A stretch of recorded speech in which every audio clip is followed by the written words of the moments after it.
ပြီးမှာတော့ isometric drawing ပုံလေးကိုဆွဲပြပေးမယ်ပေါ့နော်အဲ့တော့ဒီ isometric ပုံလေးဆွဲတော့မယ်ဆိုရင်ねပထမဆုံးအဆင့်အနေနဲ့က iso setting လေးကိုသူကပြောင်းပြရမယ်နော်အဲ့တော့ iso setting ပြောင်းတော့မယ်ဆိုရင်ဘယ်ထဲသွားပြီးတော့ဝင်ပြောင်းပြရလဲဆိုတော့ drawing coordinate bar ထဲမှာရှိတဲ့ snap ထဲကိုသွားလိုက်တယ်ပြီးရင်သူထဲမှာ snap setting ပြီးရနဲ့အမတို့ iso snap ကိုသွားပြီးတော့ဖွင့်ထားပြရမယ်နော်အဲ့ဒါဆိုရင်ဒီအောက်မှာရှိရဲ့ drawing coordinate bar ထဲမှာရှိရဲ့ snap mode ကပြီးကမြားကိုတစ်ချက်နှိပ်လိုက်တယ်သူထဲကနေပြီးတော့မှ snap setting ဆိုတာလေးကိုသွားနှိပ်လိုက်တယ်ပေါ့နော်ဒါဆိုရင်သူကဒီမှာgraphic setting ဆိုတဲ့ဒီ box လေးကြာလာရင်သူရဲ့ဒီအောက်မှာရှိရဲ့ snap type မှာရှိရဲ့ grid snap မှာတဲ့ rectangular snap ရှိတယ် isometric snap ရှိတယ် isometric ပုံလေးဆွဲမယ်ဆိုရင် isometric snap ကိုသူကဖွင့်ထားရတယ်ပြီးရနဲ့ okay လေးနှိပ်ပေးလိုက်တယ်ပေါ့နော်ဒါဆိုရင်တော့သူက iso ပုံလေးဆွဲဖို့အတွက်သူက setting တွေပြောင်းလိုက်တာပေါ့နော်သူရဲ့ setting ကပြောင်းသွားတာလားဆိုတာကိုကြတော့အမတို့ cursor လေးကိုကြည့်ပြီးတော့သိလို့ရတယ်နော်cursor မှာအမတို့ဒီအနီရောင် line လေးနဲ့ဒီလိုအစိမ်းရောင်ပုံစံလေး cursor ပုံစံလေးအမတို့ဖြစ်သွားတယ်ဆိုရင်ဒါ iso setting ပြောင်းသွားပြီပေါ့နော်နောက်ထပ်နည်းတစ်ခုကကြတော့တဲ့အမတို့ iso draft ကိုသူကဖွင့်လို့လည်းရတယ်เนาะအမတို့ဒီ snap ထဲကနေ setting တွေကသွားပြီးတော့မပြင်ချင်ဘူးဆိုရင်ねသူရဲ့ဒီအောက်က drawing coordinate bar ထဲမှာရှိနေတယ်အမတို့ iso draft ကိုသူကပိတ်ထားတယ်ဆိုရင်တော့သူရဲ့ပုံမှန် drawing ဆွဲနေကြ cursor ပုံစံလေးပေါ့နော် isometric ပုံလေးဆွဲတော့မယ်ဆိုရင်အမတို့ဒီ iso draft ကိုသွားပြီးတော့ဖွင့်ထားပြီးလို့ရတယ်เนาะဒါဆိုရင်အမတို့ကဒီ iso ပုံလေးဆွဲတော့မယ်ဆိုရင်သုံးလို့မရတဲ့ command တွေရှိတယ်ဘယ် command တွေလဲဆိုတော့ cycle သုံးလို့မရဘူး offset သုံးလို့မရဘူး mirror သုံးလို့မရအောင် iso ပုံလေးမှာအမတို့ cycle ဆွဲတော့မယ်ဆိုရင်တော့သူ့ရဲ့ shortcut က iso cycle လို့ခေါ်တယ် shortcut ကကြတော့ el enter I enter လို့ရိုက်ထည့်ပြီးတော့ cycle ဆွဲလို့ရတယ်เนาะဒါဆိုရင်အမတို့ဒီပုံလေးဆွဲပြပေးမယ်ပထမဆုံးအနေနဲ့သူ6လက်မလို့ပေးထားတဲ့ line လေးကနေဆွဲလိုက်မယ် l enter first point ကလစ်ချပြီးတော့သွားမဲ့ဘက် direction ပြလိုက်တယ် 6 enter နောက်ပြီးတော့ line ကိုအမတို့အပေါ် direction ပြတယ်အပေါ်တက်တဲ့အကွာဝေးရပြတော့သူက 1/2 လို့ပေးထားတယ်ဒါဆိုအမတို့အပေါ်တက်မဲ့ line က 1/2 enter now အထဲကို line ပြန်ဝင်တယ်ဘယ်လောက်ပြန်ဝင်လဲဂျားထဲမှာသူက3လက်မလို့ပေးထားတယ်စမှတ်ဆုံးဘက်က6လက်မဆိုတော့အမတို့ကျန်တာက3လက်မကျန်3လက်မကိုမှအမတို့ဟိုဘက်ဒီဘက်ဆိုတော့တစ်ဖက်ကို 1.5 ပေါ့ဟိုဘက် 1.5 ဒီဘက် 1.5 เนาะဒါဆိုရင်အမတို့အထဲကို line ပြန်ဝင်မဲ့တန်ဖိုးကဘယ်လောက်လဲဆိုတော့ 1.5 ပြန်ဝင်ပေးရမယ်เนาะဒါဆိုရင်သူကအထဲကို direction ပြပြီးတော့ 1.5 enter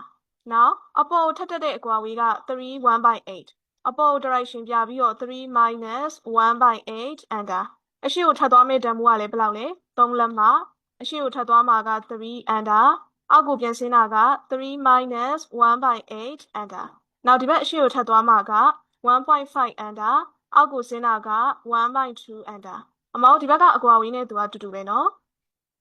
သူ့ကိုဘာလုပ်ရမလဲဆိုတော့သူကအမတို့ဒီ for 1/2 အနောက်ကို line လေးပြန်ဆွဲလိုက်မယ် l enter ဆိုပြီးတော့အမတို့ဒီ line ရဲ့အောက်ထိပ်မှာ click ချတယ် line တွေကိုအမတို့ကိုလိုချင်တဲ့ဘက် direction ရချင်တယ်ဆိုရင်ဘာကိုနှိပ်ကလဲဆိုတော့ direction တွေပြောင်းချင်တယ်ဆိုရင်အမတို့ function key မှာရှိတဲ့ F5 ကိုနှိပ်ပြီးတော့ direction လေးပြောင်းပေးမယ်နော် F5 နှိပ်လို့လည်းရတယ် F5 မနှိပ်ချင်ဘယ်တွေကသွားပြောင်းလို့ရသေးလဲဆိုတော့သူ့ရဲ့ဒီအောက်က drawing coordinate bar ထဲမှာအမတို့ဒီ iso draft ကပြီးကမြားလေးကိုတစ်ချက်နှိပ်ပြီးတော့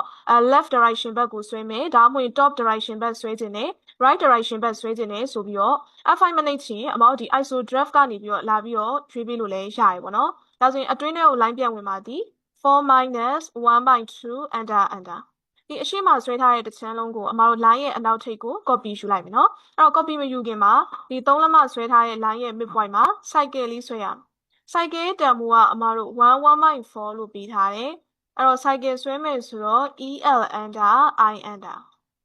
line ရဲ့ midpoint မှာ click ချလိုက်တယ်ဒါဆိုရင် cycle direction မှန်လားဆိုတော့မမှန်သေးဘူး F5 တစ်ကြိမ်ထပ်နှိပ်တယ်ဒါဆိုရင်လည်းအမတို့မမှန်သေးဘူးဒါဆိုရင်နောက်ထပ် F5 တစ်ကြိမ်ထပ်နှိပ်လိုက်တယ်ဒါဆိုရင်တော့မှန်သွားပြီเนาะဒါဆိုသူ့ရဲ့ cycle တန်ဖိုးကဘယ်လောက်လဲ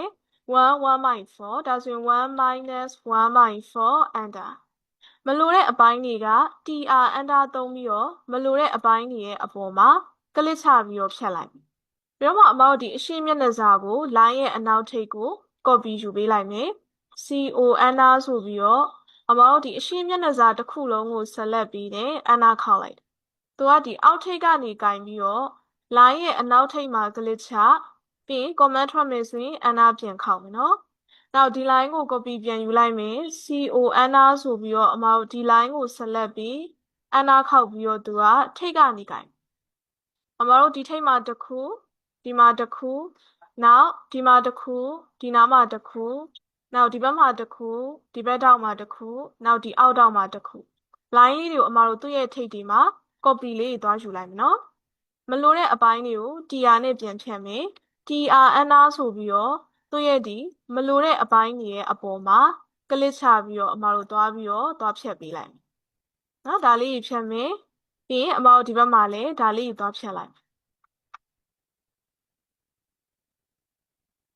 နော်ဒါဆိုရင်တော့သူကအမတို့ဒါ isometric drawing ပုံလေးရသွားလိမ့်မယ်ပေါ့နော်